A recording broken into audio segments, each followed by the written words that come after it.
بسم اللہ الرحمن الرحیم۔ السلام علیکم پیارے دوستو، اسلامک ٹریجر میں آپ کا خیر مقدم ہے۔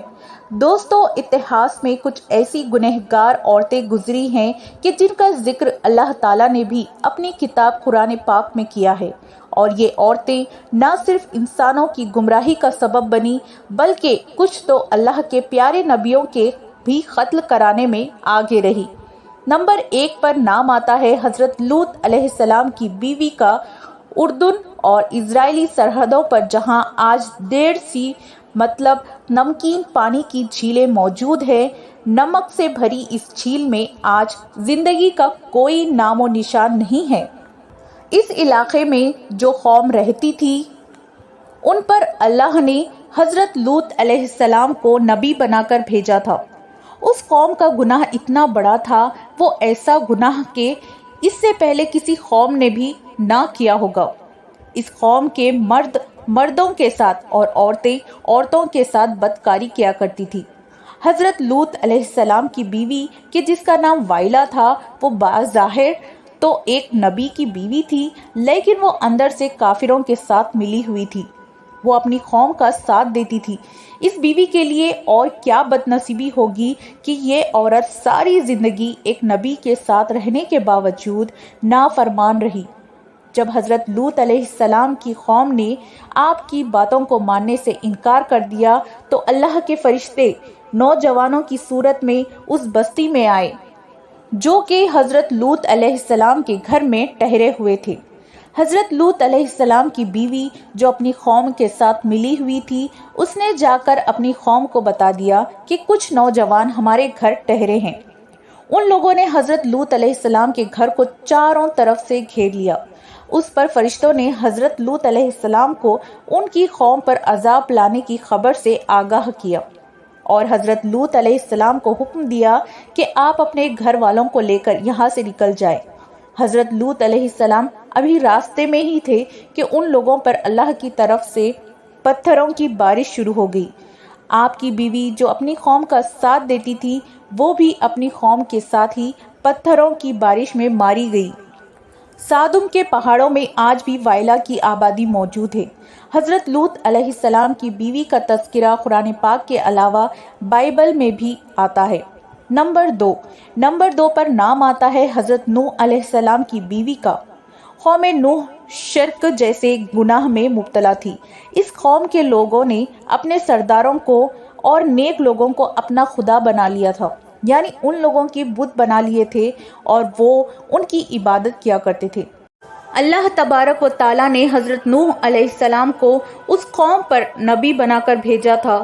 یہ قوم اتنی ظالم اور نافرمان تھی کہ وہ اپنے نبی حضرت نوح علیہ السلام کے گھر میں داخل ہو کر آپ پر ظلم کرتے اور حضرت نوح علیہ السلام کو اپنی مجلسوں سے نکال دیتے، اور آپ کی بیوی بھی ان کافروں سے ملی ہوئی تھی۔ یہ عورت کافر ہی نہیں بلکہ اس کا رہن سہن بھی کافروں جیسا تھا۔ حضرت نوح علیہ السلام کی بیوی کافروں میں شریک ہو کر آپ کو دیوانہ اور مجنوں کہتی تھی۔ یہ عورت بتوں کی بڑی تعریف کرتی۔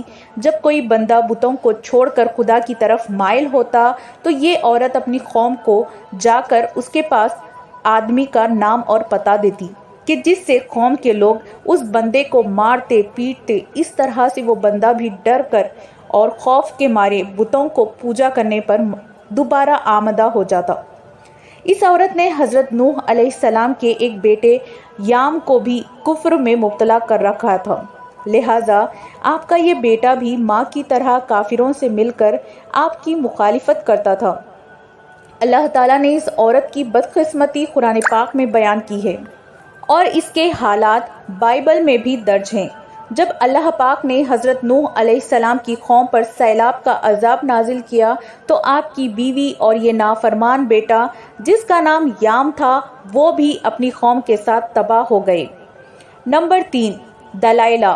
دوستو، یہ وہ عورت ہے کہ جس کا نام کئی صدیوں سے بے وفائی اور دغا بازی میں مشہور رہا ہے۔ دلائلہ کا ذکر قرآن پاک اور بائبل میں بھی پڑھنے کو ملتا ہے۔ واقعی کچھ یوں ہوا کہ حضرت موسیٰ علیہ السلام کی وفات کے بعد بنی اسرائیل کی قوم عمالقہ کی محکوم بن چکی تھی۔ تو اللہ تعالیٰ نے اس قوم میں ایک بہت ہی طاقتور لڑکے کو پیدا کیا جس کا نام سیمسن تھا۔ سیمسن اس قدر طاقتور تھا کہ وہ اکیلا ہی 1000 لوگوں کا مقابلہ کر لیتا تھا۔ قوم بنی اسرائیل نے اس بندے کی صلاحیت اور بہادری کو دیکھتے ہوئے سیمسن کو اپنی قاضی کی عہدے دے دیے تھے۔ بنی اسرائیل سیمسن کی طاقت کے ذریعے قوم عمالقہ پر فتح حاصل کرنے کی کوشش میں لگے رہے۔ دوسری طرف قوم عمالقہ سیمسن کی طاقت کا راز جاننا چاہتی تھی، اسی لیے انہوں نے اپنی قوم کی ایک لڑکی کہ جس کا نام دلائلہ تھا، اس کو سیمسن کی بہادری، اس کی صلاحیت کا راز جاننے کے لیے سیمسن کے پاس بھیجا۔ سیمسن اس لڑکی کو دیکھ کر پاگل ہو گیا اور اس کی محبت میں دیوانہ ہو گیا۔ اس نے اس لڑکی کو اپنی صلاحیت کا راز بتا دیا۔ سیمسن کہنے لگا کہ اس کی طاقت کا راز اس کے لمبے بال ہیں۔ ایک دن موقع پاتے ہی دلائلہ نے سیمسن کے لمبے بال کاٹ دیے۔ اسی رات میں قوم عمالقہ نے بھی سیمسن پر حملہ کیا اور اس کو گرفتار کر لیا۔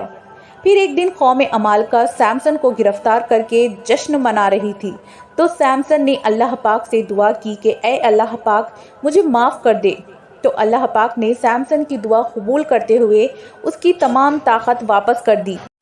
طاقت واپس آتے ہی جس ستون کے ساتھ سیمسن کو باندھا گیا تھا، سیمسن نے اس ستون کو زور سے کھینچا تو سارا کا سارا محل زمین پر گر گیا، جس کے نتیجے میں دلائلہ اور قوم عمالقہ کے بے شمار لوگ موت کے گھاٹ اتارے گئے۔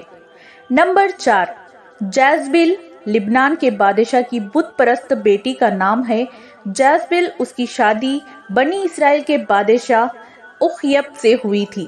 جیزبیل نے نہ صرف اخیب کو بت کی پوجا پر لگایا بلکہ تمام ریاست کو ایک خدا کو ماننے کے بجائے بے شمار بت بنا دیے تاکہ لوگ ان بتوں کی پوجا کرتے ہوئے گمراہی سے باہر نہ نکلے۔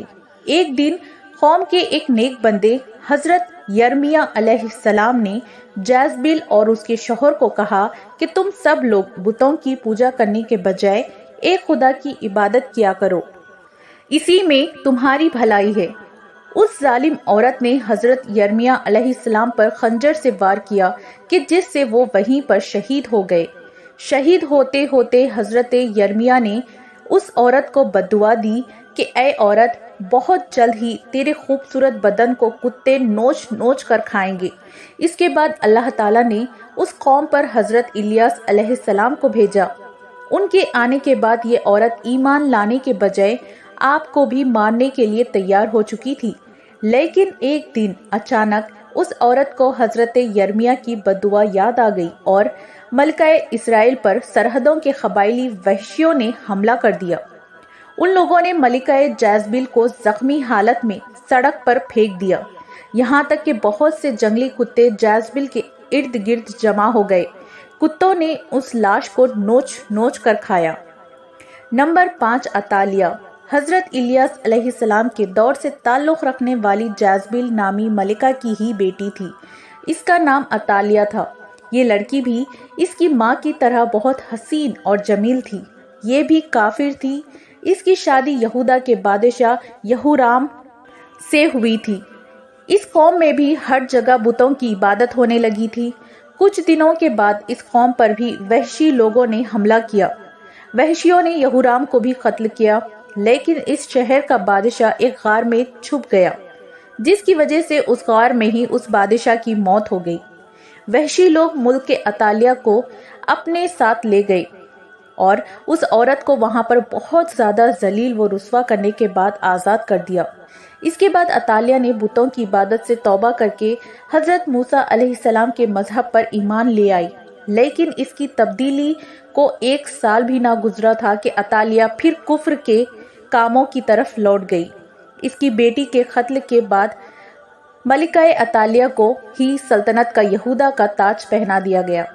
اس نے اپنی دولت کے نشے میں آ کر اپنے پوتوں کو قتل کروایا، پھر اپنی رعایا پر ظلم و ستم کرنے لگی۔